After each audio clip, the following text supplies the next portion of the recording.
Assalamualaikum warahmatullahi wabarakatuh. Perkenalkan saya RR di Taulandari Ramalan dengan NIM 20075100 dari Prodi Pendidikan Kesejahteraan Keluarga. Pada kesempatan kali ini, saya akan mempresentasikan hasil analisis saya mengenai proses dan teknik supervisi pendidikan di sekolah. Proses supervisi pendidikan. Proses supervisi merupakan rangkaian kegiatan yang dilaksanakan ketika melakukan supervisi. Secara umum, pelaksanaan supervisi dilakukan melalui 4 tahap, yaitu yang pertama ada perencanaan.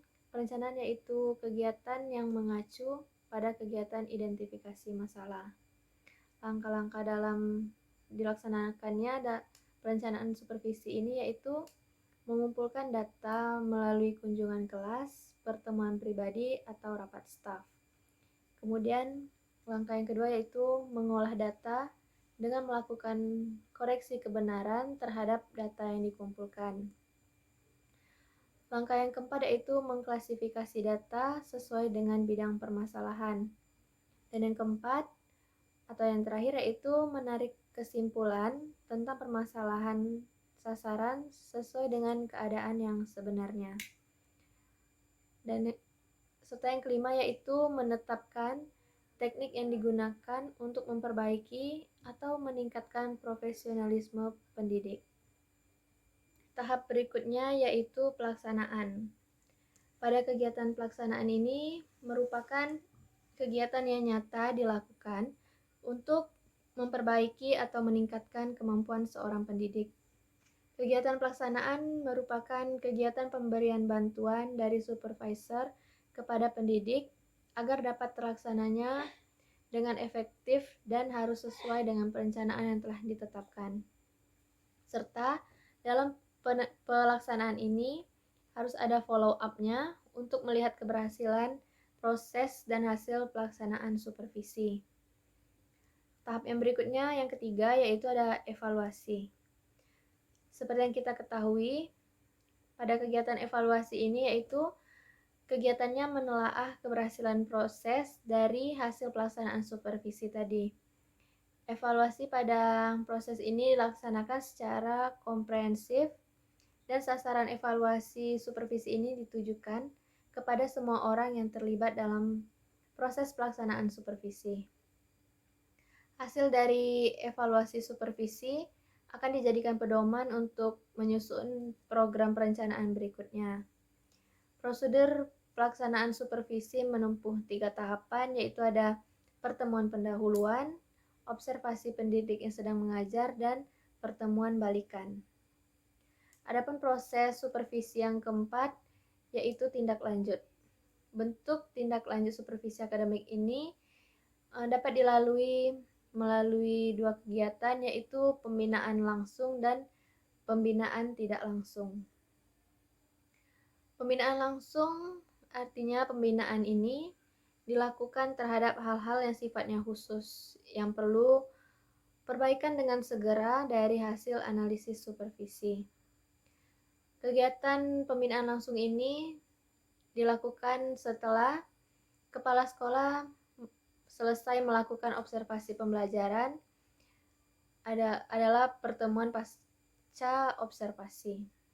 Pada pertemuan ini, kepala sekolah memberi balikan untuk membantu mengembangkan perilaku guru dalam melaksanakan proses pembelajaran yang baik. Dari umpan balik itu tadi, dapat terciptanya suasana komunikasi yang tidak akan menimbulkan ketegangan, tidak menimbulkan otoritas, dan dapat memberi kesempatan untuk mendorong guru memperbaiki penampilan dan kinerjanya. Pada kegiatan ini, kepala sekolah dapat melakukan 5 langkah pembinaan, yaitu pembinaan kepada guru, yaitu menciptakan hubungan-hubungan yang harmonis, analisis kebutuhan, mengembangkan strategi dan media, menilai, dan revisi. Kemudian setelah pembinaan langsung, maka ada pembinaan tidak langsung, yang artinya pembinaan ini dilakukan terhadap hal-hal yang sifatnya umum yang perlu perbaikan dan perhatian setelah memperoleh hasil analisis supervisi. Perilaku supervisor dalam pendekatan tidak langsung adalah mendengarkan, memberi penguatan, menjelaskan, menyajikan, dan memecahkan masalah. Di dalam supervisi ini pun ada teknik-tekniknya, yang artinya teknik itu yaitu cara-cara yang digunakan dalam kegiatan supervisi. Sedangkan teknik supervise pendidikan adalah suatu cara atau jalan yang digunakan oleh supervisor pendidikan dalam memberikan pelayanan atau bantuan kepada guru. Membahas teknik tadi, ada dua teknik supervisi, yaitu teknik individu dan teknik kelompok, serta teknik langsung dan tidak langsung. Teknik individual yaitu dapat dilakukan dengan teknik kunjungan kelas, yang artinya suatu teknik yang dilakukan supervisor ke dalam sebuah kelas, baik kegiatan sedang berlangsung untuk melihat atau mengamati guru yang sedang mengajar, atau sedang tidak ada guru, ataupun bisa juga sedang berisi siswa tetapi guru tidak mengajar di kelas. Yang kedua yaitu teknik observasi kelas, yang artinya suatu teknik kunjungan yang dilakukan oleh supervisor, baik pengawas atau kepala sekolah, ke sebuah kelas dengan maksud untuk mencermati suatu peristiwa yang sedang berlangsung di kelas yang bersangkutan. Teknik individual ini juga bisa dengan percakapan pribadi, percakapan kelompok, intervisitasi atau mengunjungi sekolah lain dengan menyeleksi berbagai sumber materi untuk belajar, menilai diri sendiri, dan yang terakhir yaitu supervisi yang memakai para siswa. Yang artinya memakai para siswa adalah dengan menanyakan kepada siswa tentang belajar mengajar dan materi yang telah diajarkan oleh seorang pendidik tadi. Kemudian ada teknik kelompok dari supervisi ini, yaitu penemuan orientasi bagi guru-guru. Pertemuan orientasi ini adalah pertemuan antara supervisor dengan supervisi, terutama guru yang baru, yang bertujuan menghantar supervisi memasuki suasana kinerja yang baru. Teknik kelompok juga dapat dilakukan dengan rapat guru, yaitu artinya teknik supervisi kelompok melalui rapat guru yang dilakukan untuk membicarakan proses pembelajaran dan upaya atau cara meningkatkan profesi guru. Dan juga teknik kelompok ini bisa dilakukan dengan studi kelompok antar guru, diskusi, yaitu diskusi, penukaran pikiran atau pendapat melalui percakapan tentang suatu masalah untuk mencari alternatif pemecahannya.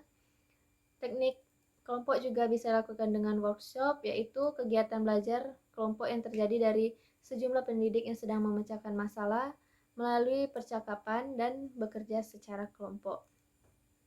Teknik kelompok juga bisa dengan tukar-menukar pengalaman atau disebut dengan sharing of experience. Dan bisa dilakukan dengan teknik diskusi panel, seminar, simposium, demonstrasi mengajar, atau dengan teknik buletin supervisi. Itulah hasil presentasi saya mengenai proses teknik dan supervisi pendidikan. Bila ada kekurangan saya mohon maaf. Wassalamualaikum warahmatullahi wabarakatuh.